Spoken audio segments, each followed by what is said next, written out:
that a lot of times from the same story, you find the Nation newspaper having a more positive position to pro Tinubu stories, and that's quite understandable. So the health policy is clear, and we don't need to mince words on that. So be that as it may, the fact that El Rufai, Fashola, Lai Mohammed have to come out again to restate that the president is committed to Asiwaju Bola Ahmed Tinubu's presidential ambition means that there's a problem somewhere.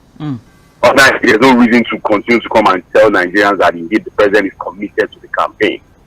I listened to the El Rufai interview on Channel TV on Monday, I think, and I listened to that of yesterday. I had to really take my time to speak in word for word. And the reality is that, because again, what they have tried to do is to exonerate the president from whatever is happening now within the APC, and that's understandable. They have to be politically correct.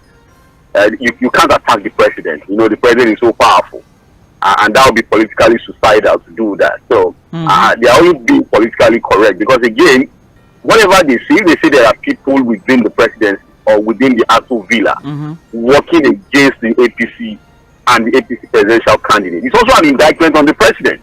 What they are simply telling us is that the president is not aware, he's not in control, and there is a push around, that people can push him around and toss him around, which is also a very big indictment on the capacity of the president to rule the country and govern the country. And that is not a man that has his own mind, and there are people guiding him and pushing him around. Again, he said a whole lot yesterday. He alluded to the fact that there are people who are their own presidential candidates, and after they lost, they have been poor losers, they have been working, there have been policies somersault. The same thing is said on Channel TV, but more expanded one on TV. For me, the reality is that there's a lot of problem within the APC, and we'll see how that affects them at the polls, or how they are able to manage through at the polls eventually. All right then, because I'm more interested in when this particular statement was made by both El Rufai and Fashola. If there are audios or if there are videos that we can actually watch, or was it an interview that journalists went and they just? There are videos. There are videos of them saying no. Of them saying that the president is solidly behind Tinubu. Yeah, there are videos. Even the TVC interview, El Rufai stated repeatedly that the president is committed to Asiwaju Bola Ahmed Tinubu's ambition, is committed to the party. He said, look, he's a man of integrity. He will never pull the APC down. He was a founding member of the APC. He benefited from the APC, and he is not someone that is known to pull down what he built. He said so much about the president, but again, he kept blaming unknown elements in the Aso Villa. He didn't name anybody. So he left again for a lot of speculations and insinuations. Okay, so just keep working with that, and I'm sure that as the days go by, more revelations will come in as regards what exactly is happening within the APC. Because also, the presidential candidate himself, I don't know. There seems not to be any synchronization between these people making the statements, the party, the presidential candidate, the spokesperson. Everybody's saying different things. At Osogbo yesterday, remember you remember that he was in Osogbo yesterday, and he also said some things. If we have to trek, if we have to whatever we have to do, so help us all. We'll see how the drama plays out and how everything unfolds. More details on page 25 of the Nation newspaper. Now, I also have here on the front page of the Nation, CBN pegs daily withdrawal across counter at 20,000 naira. So, that for some days back or some weeks ago, the CBN said or instructed the commercial banks not to pay the new notes over the counter, but that they should do that via the ATMs. They should, put it in ATMs for people to withdraw.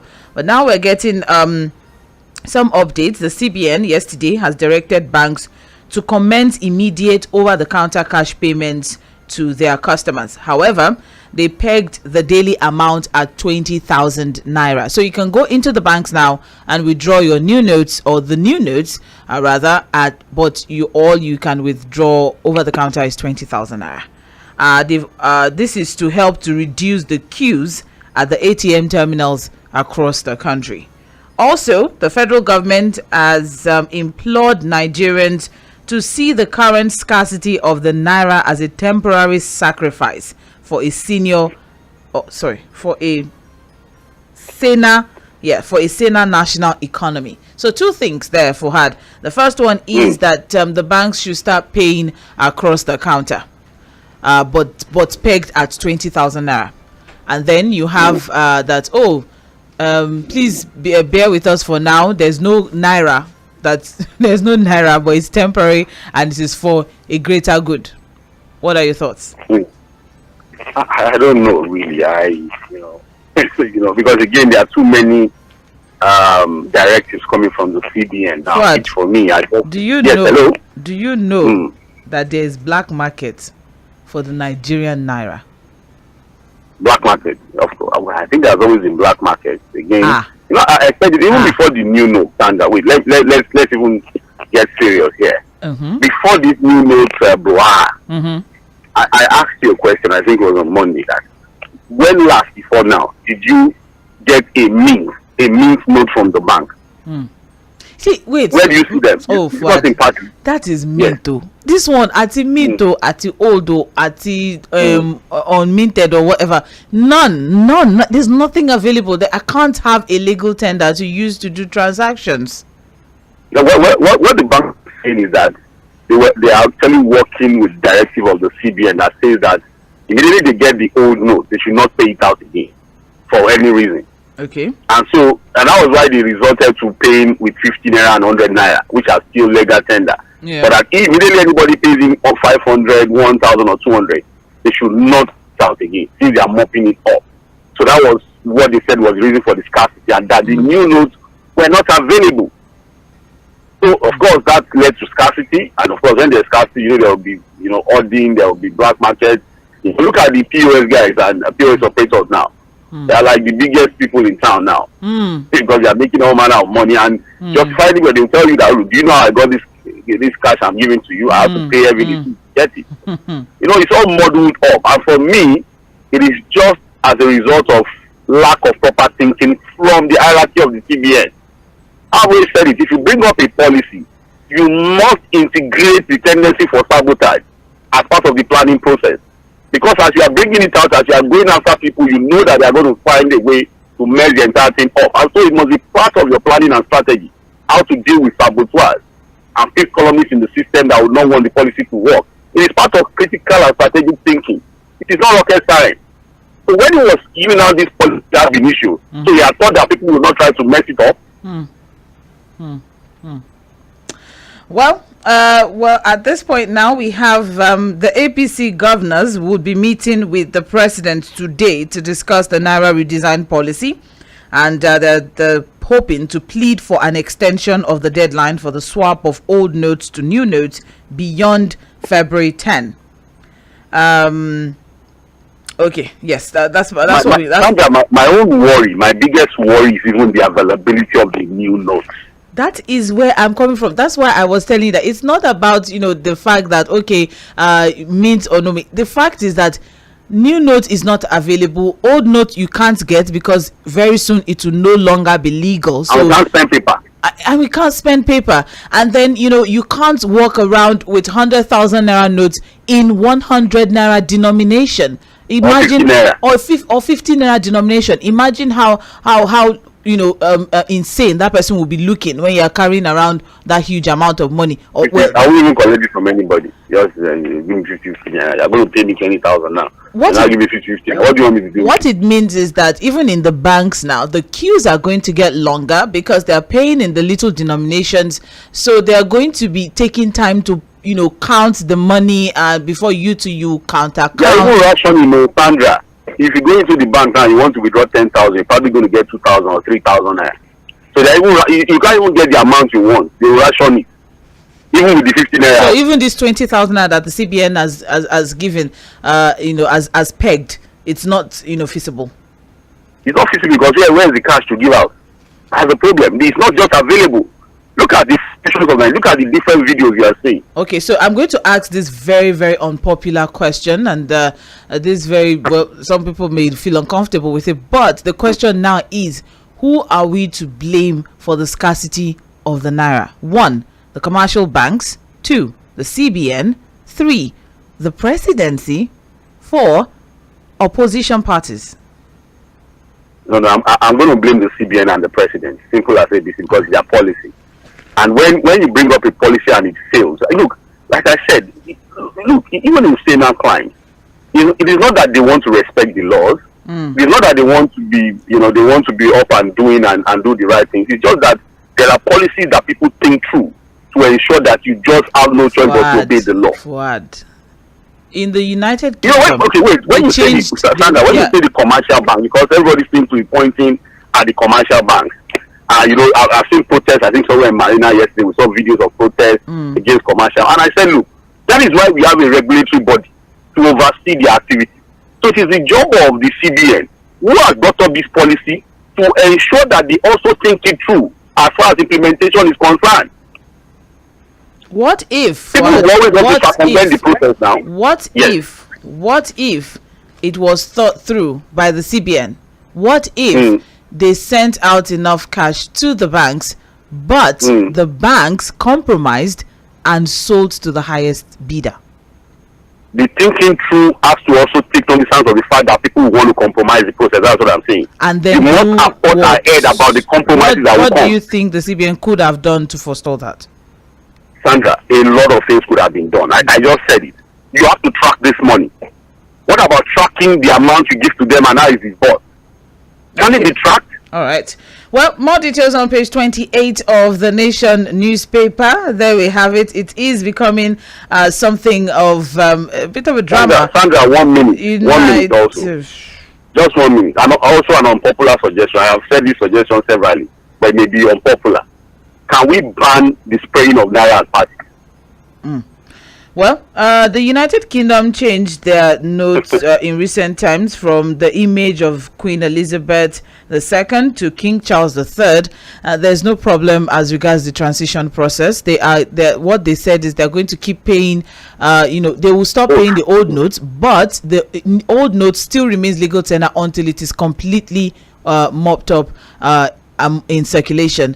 Australia is also looking to removing the monarchy from their notes, and they have also said that the old notes will still remain legal until it is completely mopped up in circulation. There's no deadline, so now implementation is also another thing. And just as Fuhada said, why are we still spraying money in 2023? But let's move on now. More details on page 28 of the Nation newspaper. Let's keep moving. We also have here on the front page of the Nation, NNPCL and firms signed $740 million pact to fix Kaduna refinery. Okay. We are just signing pacts, eh? Okay. That's all I have to say. Yes. Okay. So what we have is that the Nigerian National Petroleum Company Limited, NNPCL, and a Southern Korean firm, Daewoo Engineering Company, yesterday signed a $774 million pact for the repair and restream of the Kaduna Petrochemical and Petrochemical Company Limited. All right. What we have here is that the estimated maximum cost is about 340 billion naira with a duration of 21 months. Okay. And that's about 2 years. And restoring Warri and Kaduna refinery back to operation will guarantee energy security for the country, reduce dependence on imported petroleum products in view of near total dependency on supply of imported petroleum products and the impact of the ongoing Russia-Ukraine war is having on global supply. And that is coming from the Executive Vice President Upstream at the NNPCL, Adeyemi Adetunji. Okay, so we'll see how that will turn out, or if that's. But Sandra, why is it taking this government almost 8 years to do that?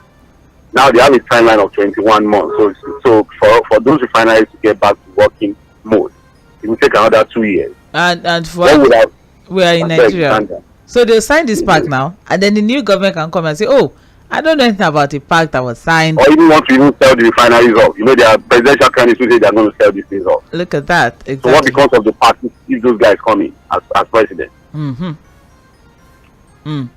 I beg, let's just let us waste time. All right, then more details on page 7. Moving on, we also have this very important, not important, well, very interesting story. Let me put it that way. Edwin Clark slams Okowa, asks governor to quit race. So, Fuad, I'm sure you heard in the news this morning, the fact that the Southern and Middle Belt Leadership Forum. Yes. Southern and Middle Belt Leadership Forum, they all came together and they said, look, Okowa, you were there on May 11, 2021, where all the Southern governors came together and agreed that they were not going to be a running mate to Alhaji Atiku Abubakar. You were there. So you now coming up and, accepting to be his running mate, you should step down as vice president to Atiku and also apologize to all the Southern governors. And it's not just governors now, because according to the report is that, all 7 Southern politicians, either governors, legislators, politicians, currently 7 in the south, putting it that way. So putting all of that together, because the Southern and Middle Belt Leadership Forum comprises Ohanaeze Ndigbo, Afenifere, the Pan Group, the Pan Niger Delta Group. Yes. All right. So Pandef. Thank you. So what says you? I'm not going to ask. I'm not going to ask if he's going to drop or not, because he's not going to step down. I'm not asking that. Okay. But the trust of the issue here is this. And I think one of the things El Rufai said yesterday, again, that interview has a lot of things that we can talk about. The El Rufai interview was that, look, even within the APC, the northern governors had to ensure that the ticket of the party was not given to a northerner. That it was just a matter of integrity, fairness, equity, and justice, not to have their ticket given to a northerner, even though some people had tried. Remember the Lawan issue in the APC, when almost just 24 hours or some few hours to their primaries, some people said the president had endorsed Lawan, the Senate president. And that, look, northern governors have to say, no, this must not happen. How do you have a northerner who for 8 years, and then we think that the northerner will also take over and probably want to use another 8 years? That for sake of equity, fairness, and justice, it does not just make sense. And that it was even the northern governors that ensured that the ticket of the APC does not go to a northerner. Now look at the PDP, where I remember that they had all agreed. I remember the governors in the south had all agreed that, look, this is the time. And I remember Akeredolu kept saying it, that all southern governors had agreed, including Okowa, that the ticket, that the presidency, must now go back to the south. And that's why it was a bit of shock for some of us to see the PDP throw their tickets open. At the point when they threw their tickets open, I knew that there was a game that was in the offing. For them to have left, there was the issue of zoning to the south or north and all of that. And eventually the ticket open, which allowed Atiku to contest and eventually got the ticket. So, for Pandef and I think they have a point there. That look, Okowa, you were part of the forum of governors in the south that agreed that it was time for power to go to the south. Why do you now have to align yourself? But again, with politicians, Sandra, it's always about personal interest. They are themselves second and themselves third. They don't think about any other thing other than their own personal ambition and interest. And that's what we're seeing playing out. But again, the PDP has given their ticket to Atiku. And we just wait to see how Nigerians will react at the polls. All right, because because I think they have they may or may not have a strong claim, but the interesting thing is that what they are saying is that he voluntarily induced everyone to host a meeting of the 17 Southern governors in Asaba. That's last year, May 11, 2021. Where they all had that particular agreement, and it was read by the chairman of the South. The meeting was held in Asaba, Sandra, in Delta State, in Okowa State. That's a meeting. That's what I just read. So, looking back at this now, they're saying that they were only using, or they are feeling, or he's saying now, Edwin Clark is saying that little did they know that he was using this to perfect his secret plan to be a running mate. And aside from that, it's also important to note that they feel that they were also surprised that he directed all the delegates from Delta State not to vote for Nyesom Wike or Udom Emmanuel, but then they voted massively for Atiku Abubakar at the presidential primaries. So it was from there that, they started feeling some type of way.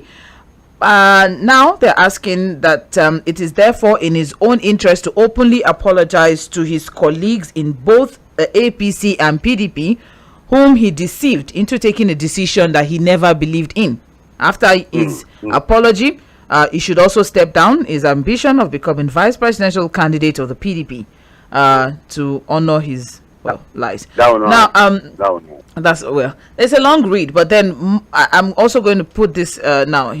Okowa, through his Delta State Information Commissioner Charles Aniagu, said that if he had not accepted to be Atiku's running mate after the primaries, someone else would have. So he just took it. Then because of honor, on the basis of honor, should have still rejected that offer. And the fact that he called for the meeting. Oh my goodness, the meeting was held in Delta State. He called for the meeting. He called for the meeting that there should be an agreement between all of them not to accept this. And it's like I said, it's a very long read, and let's not forget that there's also the questioning of how Delta State's 13% derivation fund was spent. Let's not forget that Delta State had the highest with 250 million naira, and that question is still out there. What did Ifeanyi Okowa use that fund for? He said that. Okay, because they asked that question, he also answered that question that he did not steal government funds. More details on page 28 of the Nation newspaper. You're listening to Trends in the Papers on 98.3 Mainland FM. Now, moving on, we're on to the Guardian newspaper, and the major headline on the front page of the Guardian: CSOs picket offices as banks beam searchlight on branch managers. So the writers to that one is, we have federal government concerned Naira swap is necessary pain for Nigeria's economy. Tellers sell cash to retail customers and POS operators. CBN warns against abuse, tightens noose on cash operations. Pay new notes over the counter, regulator directs. Extra security presence at CBN and NNPC headquarters. Protest in Lagos over new Naira notes at bank's head office. Nigerians queuing to get cash and PVCs is depressing. So it's interesting to also note that we're queuing to get everything. Everything seems to be scarce. Everything seems not to be available. As it is now, Nigerians are marking a new week of anguish and frustration over the Naira swap policy.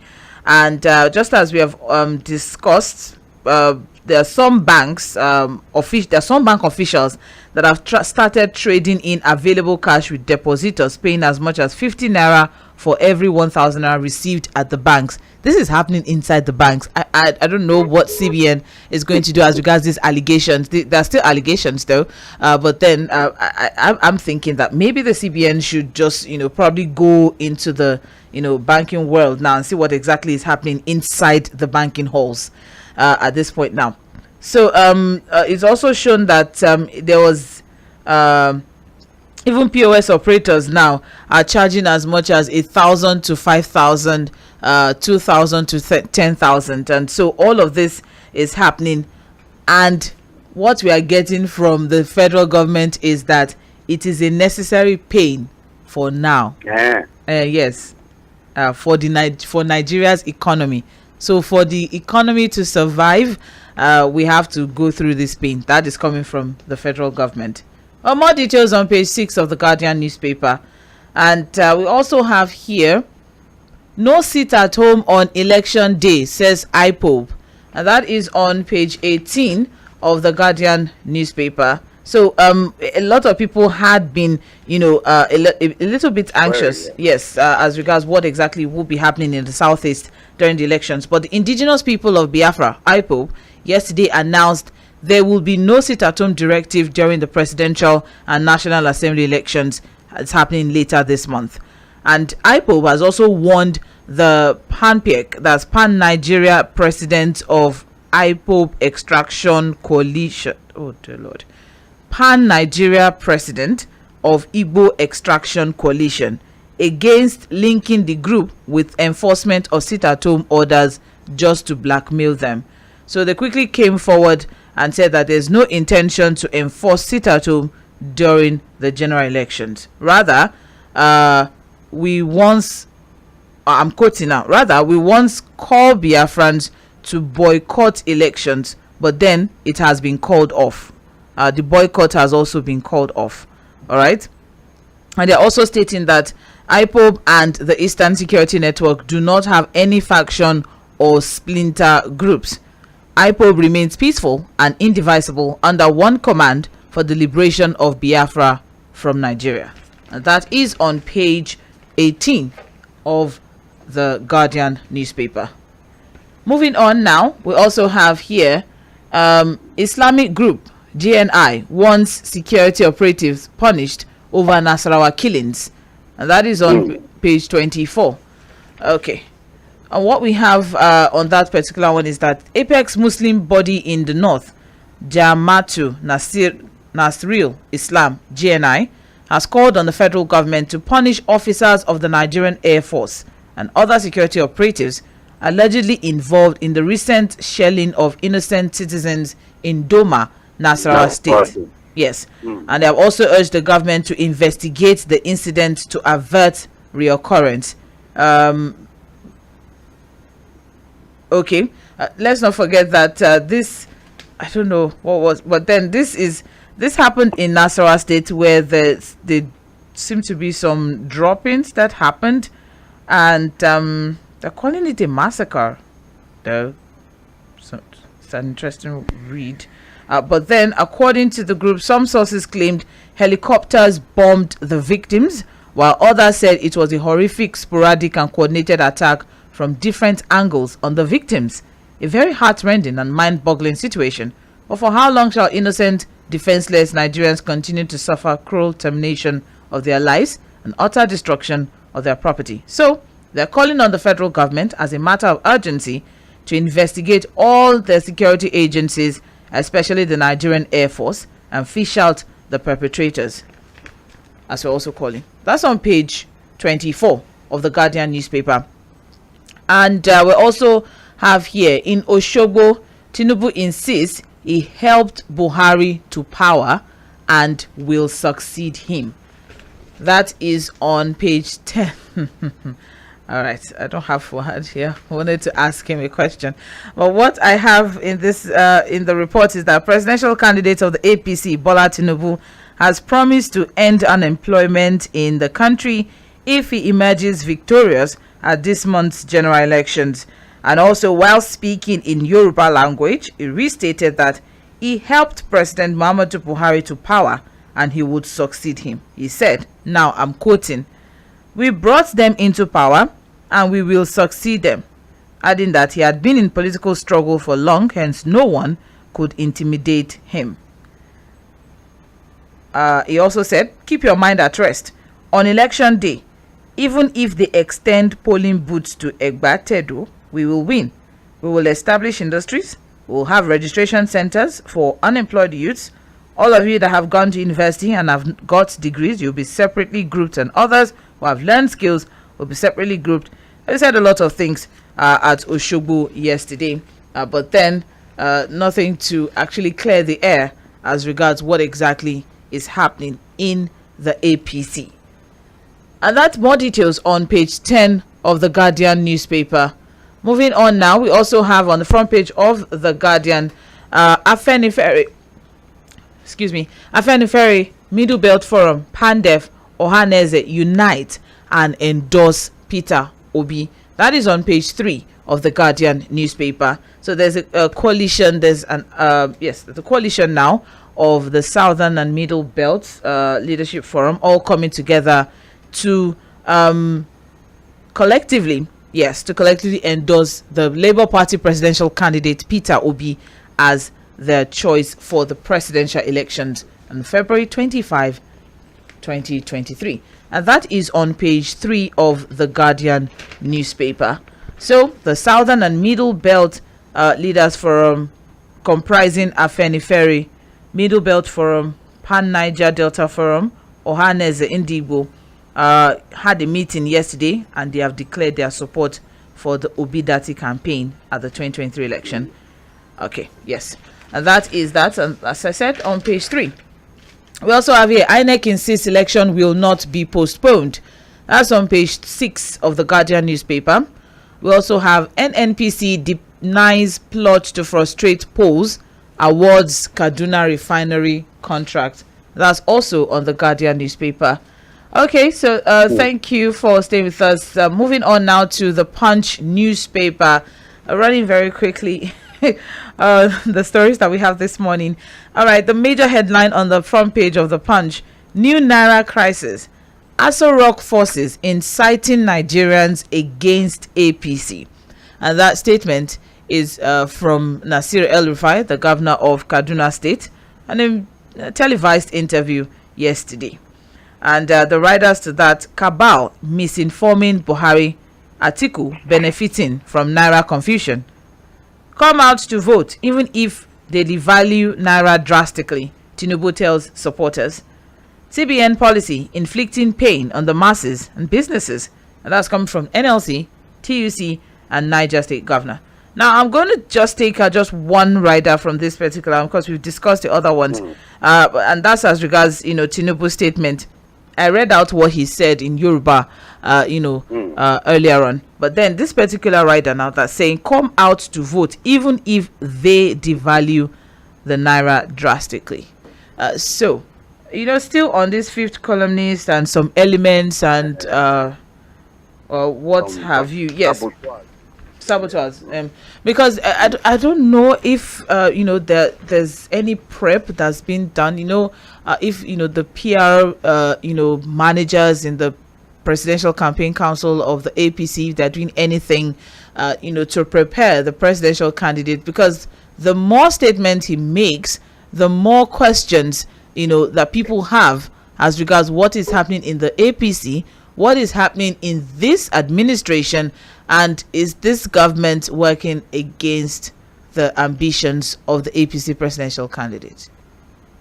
Well, I spoke with a number of top officials of the APC yesterday about, some of these statements that, is now out there, and you have the presidential candidate and even the governor of Kaduna State, they seem to be on the same page about the fact that, look, there are elements within the Aso Villa pushing these things through, and of course frustrating the APC attempt, to retain power.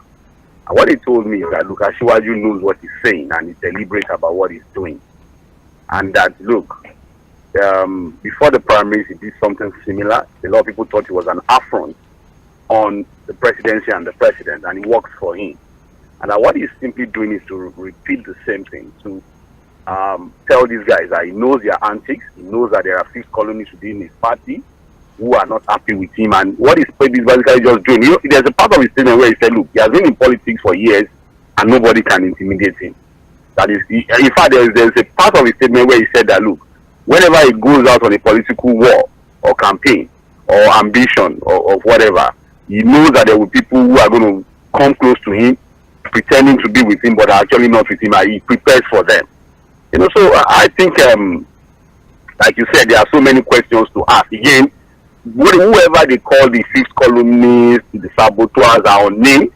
We don't know them now. It would have been nice for them to come clear to say, oh, these are the persons we are talking about, advising the president. But for me, my takeaway, Sandra, in all of this is that, look, it is still an indictment on the president. Because if you say, look, there are people advising him wrongly, so you're actually telling us that he doesn't have the capacity to think properly and get things done without people giving him a wrong advice.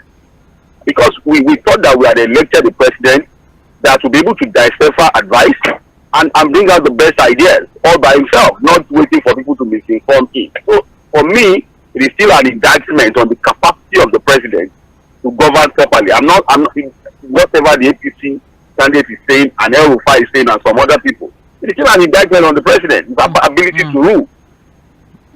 Okay. All right. Thank you very much. More details on page 2 of the Punch newspaper. I also have here very interesting one just above the masthead of the Punch newspaper. The PDP is knocking Wike and accusing him of anti-party activities. And that's on today. You know, I wanted to say finally, but I didn't want to misquote the headline. But then what we have is that the PDP Presidential Campaign Council has said the Rivers State governor is working for the emergence of the APC presidential candidate to win the elections. And the DG of the PDP PCC in Rivers State, that's Dr. Abiye Sekibo, said this in a letter on February 1, a copy which was obtained, and he said that there's a whole lot that they're saying. But then what he's saying is that the state government's claim that the presidential campaign organization is working in collaboration with a faction of the APC in the state led by Tonyeko, and that it is the intention of the organization to accommodate and share the approved facility for a campaign with the said faction of the APC. And he also said that the PDP Presidential Campaign Council has nothing whatsoever to do with the APC in Rivers State, and it is appalling and highly preposterous for anyone to assume that the PDP and APC could jointly hold an event in the same venue. I'm looking for where the PDP... The crux of the matter don't go the real issue in the report, eh? No, I'm looking for where the PDP actually said anything, because I don't know if the headline was misleading or the report is the problem. The report is the problem. Okay, so what I have here is we believe that the only reason for this cancellation is Your Excellency's notice of our massive mobilization and total acceptance of Waziri Atiku Abubakar as the next president of the Federal Republic of Nigeria. However, we are rather aware by credible information reaching us that Your Excellency has directed all local government council chairmen, special advisors, commissioners, party executives, local government ward level appointees to work for the APC presidential candidate, even though you have not dared to announce the same to the people of Rivers State. So, your general public utterances, innuendos, and conduct have pointed to the fact that you are bent on frustrating and, if possible, prevent the emergence of Atiku Abubakar as the next president. Finally, your involvement in the so-called G5 is the height of anti-party activity. It is therefore surprising that you are now accusing us of hobnobbing with the APC faction in Rivers State. So it's not the PDP, generally speaking.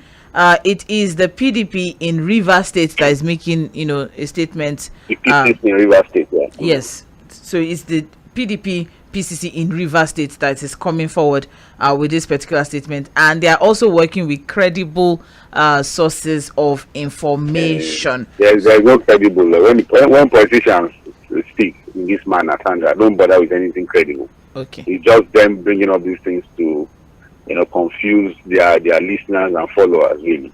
What I know, at least there's a fact out there. Wike would never work for Atiku in Rivers State. He's only interested in his own candidate, the governor, and I think some other members of the party who are gunning for different positions. Now, I think on Monday I mentioned it that, although it's unconfirmed, but there are reports from some of our colleagues in Rivers State that a lot of the aides of the governor have either on social media changed their profile picture to that of Asiwaju Bola Ahmed Tinubu as a silent announcement of where they are going. A number of them, they picked quite a number of them, and I saw some evidence of some of these close aides of the governor who seem to have changed their profile picture to that of Asiwaju Bola Ahmed Tinubu, and then you have some Wiki alongside. And if that's a pointer to the fact that the governor is working for Asiwaju, we don't know. There's nothing confirmed yet.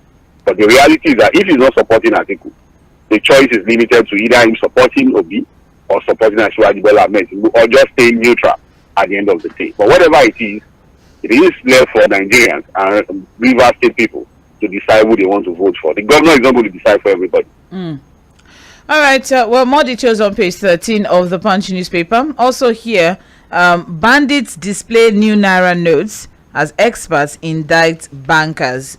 And that is on page 18 of... Yes, that's on page 18 of the Punch newspaper. I thought this was what we're trying to avoid, but then some security experts have said that... Back to square one. Exactly. The purpose of the central bank of the new Naira notes redesign might have been defeated following a viral video showing a notorious bandit kingpin, Kachala Baleri, and his gang members flaunting new Naira notes, allegedly from a 10 million Naira ransom received from relatives of adoptees, according to some defense blogs. So 10 million Naira in new notes. Fuad, are you still blaming the CBN? Of course, now. Okay. You see, Sandra.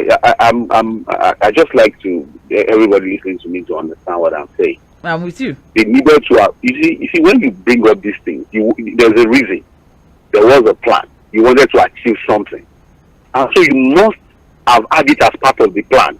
That there will be fifth columns in the system. There will be sabotage in the system, and all you needed to do was to also now put, a machinery in place, an idea in place to curtail that, to ensure that does not happen. Now you've come up with all of this, you've disrupted the lives of ordinary Nigerians who are not bandits, who are not politicians, and now the bandits now even have the money. You know that already the banks will compromise. The banks and some of the bank staff will compromise. It's already known. That's why I told you that. Is it now that we know that they sell the Naira? Is it now that we know that they are corrupt bank officials? You must have put all of that in the plan, have been issued from the beginning, and find a way to track the monies as you are releasing them. Well, what we have from this particular story is that in a video, Baleri, that is the bandit himself, could be seen making some statements saying that they redesigned the Naira. Poor innocent people don't even know about it. Some don't even own up to 10,000 Naira. But then the people they are referring to as terrorists have hold of the money. He showed the new 1,000 Naira, he showed the new 200 Naira, and he's saying, this was heard saying, I have 10 million Naira at home. So the people that, they redesigned the money, or the purpose, let me just put it that way, the purpose for which the money was redesigned one of the reasons, yes, one of the reasons for which the money Naira was redesigned may have been either compromised or defeated. If bandits in the bush have more than 10 million Naira in the new notes, and the people in the cities do not even have access to 10,000 Naira per time. More details on page 18. If people at parties already have bills of the new notes, why would bandits not have it? How did it get to people in parties spraying it? More details on page 18 of the Punch newspaper. I also have here, missing crude probe. IG refers reps to Malami. And that is on page 20 of the Punch newspaper. Very quickly, I don't have so much time, just a minute left. So I'll just read the peripheral. The House of Reps ad hoc committee to investigate alleged loss of over $2.4 billion in revenue from illegal sale of 48 million barrels of crude in 2015, including crude oil export from 2014 till date. And they are to write the Minister of Justice and Attorney General of the Federation, Abubakar Malami, SAN, and the Directorate of Public Prosecution to demand details of case against some whistleblowers. However, the alleged harassment and pursuit of whistleblowers who exposed the alleged illegal oil sales by operatives of the Nigeria Police Force and Interpol are saying this now. The IG, Usman Baba, has denied the allegation and has asked the committee to forward their inquiries to the Justice Ministry and the DPP. That's the Directorate of Public Prosecution. That is what the IGP's response to that particular one is. It's a very long read. You can get the details on page 20 of the Punch newspaper. Whether or not, these committees that are being set up at the House of Reps, whether there's always results coming from them or whether there are solutions coming from them, we would know. Well, we would always know. But and finally, Vanguard newspaper, very quickly, the major headline: Naira note scarcity hurting Nigerians, and so on and so forth. We'll take a short break now. We'll be back by 8:40 for Milan Focus, where you get to be a part of the show. And then I'll open up the phone line, and also you can send in text messages. We'll pick one or two trending stories and flesh things out. You're listening to 98.3 Mainland FM. Please stay tuned.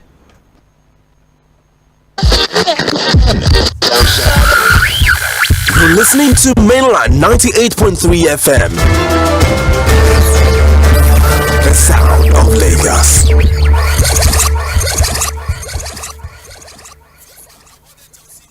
Rolling in 2, lights, camera, sound, action. It's here. MTN 5G, it's here. The MTN wonder. No, the wonder of no. This is how your line is supposed to go. The wonder of MTN 5G has arrived, and it's time for you to be a part of it. All you have to do is pre-order your own 5G router for 50,000 naira only. Visit www.mtn.ng/5G-router. Follow the instructions there and start your 5G life right now. Papa, mama, brother, sister, this Lagos must work for all of us. Auntie of it, where you dey go? Now, course, so the same we bring with PVC and summer house gift. You just dey live for Lagos, you no sabi anything. What do you mean? What be see they won't see am? They no go collect am now. So PVC don